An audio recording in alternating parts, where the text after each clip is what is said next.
ഇപ്പം സമയം 10:15 കേട്ടോ.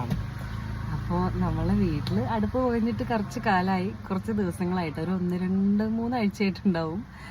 അപ്പോൾ എന്തെങ്കിലുമൊക്കെ ഉണ്ടാക്കണമല്ലോ. അപ്പോൾ പച്ചക്കറിയൊക്കെ വാങ്ങാൻ വേണ്ടിയിട്ട് ഞങ്ങൾ ലേറ്റായി ഇറങ്ങുമ്പോൾ അപ്പോൾ പച്ചക്കറി വാങ്ങാൻ വന്നതാണ്. കുറേ കടയിൽ നോക്കിയപ്പോൾ ഒരുവിധം എല്ലാ കടകളും അടച്ചിട്ടുണ്ട് കേട്ടോ. അപ്പോൾ അടയ്ക്കാത്ത നമ്മൾ കുണ്ടാട് ജംഗ്ഷനിൽ ഒരു കടയുണ്ട്, അത് അടച്ചിട്ടില്ല.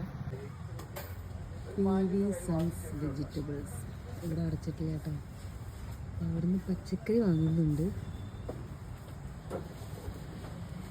നല്ല കട കേട്ടോ. ഒരുവിധം എല്ലാ പച്ചക്കറി ഇവിടെ ഉണ്ടാവും. അപ്പോൾ കുറേ സാധനങ്ങളൊക്കെ വേണ്ടി വരുമ്പോൾ ഇങ്ങോട്ട് വന്നാണ്. പച്ചക്കറി വാങ്ങി വീട്ടിൽ പോയി. പക്രുവിന് നാളെ സ്കൂളിൽ പോകണം. കുറേ ദിവസമായിട്ടാണ് പക്രു സ്കൂളിൽ പോയിട്ട്. നല്ല മടിയാണ്. കല്യാണത്തിന് 2-3 ദിവസം മുന്നേ തുടങ്ങിയ ലീവ് എടുക്കലാണ് അവള്.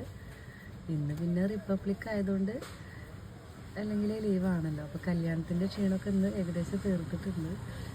ഇനി നാളെ മക്കളോട് സ്കൂളിൽ പോകണം.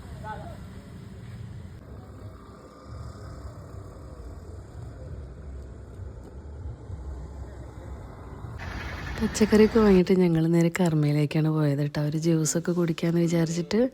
അങ്ങനെ എന്തോ പൂച്ചകളോടൊക്കെ സംസാരിക്കുന്ന എന്തോ ഒരു സംഭവം ഉണ്ടെന്ന് പറഞ്ഞിട്ട് മൊബൈൽ കൊടുത്തുകൊണ്ട് പോയതാണ് കേട്ടോ പക്രു. പോയി തിരിച്ചു വരുമ്പോൾ അതാ പൂച്ച അവളുടെ പിന്നാലെ പോന്നിട്ടുണ്ട്. അതിനായിട്ട് എന്തോ സംസാരിക്കുക, അങ്ങനെ എന്തൊക്കെയാണ് പറഞ്ഞു തന്നിട്ട് ഞാൻ ഇരിക്കുന്നിടത്ത് കയറിയിരുന്നു കേട്ടോ പൂച്ച. പിന്നെ തീരെ പോവുമല്ല. അങ്ങനെ കുറച്ച് സമയം കഴിഞ്ഞ് അവിടുത്തെ പയ്യൻ വന്നിട്ടാണ് അതിനെ എടുത്തുകൊണ്ട് പോയത് കേട്ടോ. നല്ല രസമുണ്ടായിരുന്നു. നല്ല ഇണക്കമുള്ള പൂച്ചയാണ് അവിടെ. ഞങ്ങൾ വരുമ്പോൾ അവിടെ കിടക്കുന്നത് കണ്ടായിരുന്നു കേട്ടോ. വീട്ടിൽ നിന്ന് ചോറൊക്കെ കൊണ്ടുവന്നിട്ട് പാതി രാത്രി 12 മണിക്ക് കർമ്മയിൽ വന്നിരുന്നിട്ട് ലോഡഡ് ഫ്രൈസ് കഴിക്കുന്നു. അടിപൊളി.